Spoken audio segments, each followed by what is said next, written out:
ایک روایت میں آتا ہے کہ نبی کریم صلی اللہ علیہ وسلم نے فرمایا کہ جو شخص مجھ پر ایک مرتبہ درود پڑھتا ہے تو اللہ تبارک و تعالی اس کو 10 نیکیاں عطا کرتے ہیں، اس کے 10 گناہوں کو معاف کر دیتے ہیں اور اس کے 10 درجات بلند فرما دیتے ہیں۔ جب دعا کے اول اور آخر درود شریف پڑھا جاتا ہے تو اللہ تبارک و تعالی کی بارگاہ میں وہ دعا شرف قبولیت حاصل کرتی ہے، اور اگر درود شریف کے بغیر دعا کی جائے تو پھر دعا معلق رہتی ہے۔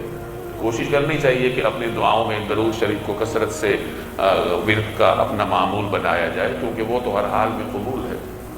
ایک روایت میں آتا ہے کہ بخیل ہے وہ شخص جس کے سامنے میرا نام لیا جائے اور وہ میرے اوپر درود شریف نہ پڑھے۔ علماء فرماتے ہیں کہ اس آیت کی روح سے ہر مومن پر زندگی میں کم از کم ایک مرتبہ درود شریف پڑھنا فرض ہے۔ عشق کا تقاضا یہ ہے کہ جب بھی رسول اللہ صلی اللہ علیہ وسلم کا نام لیا جائے تو پھر درود شریف ساتھ پڑھا جائے۔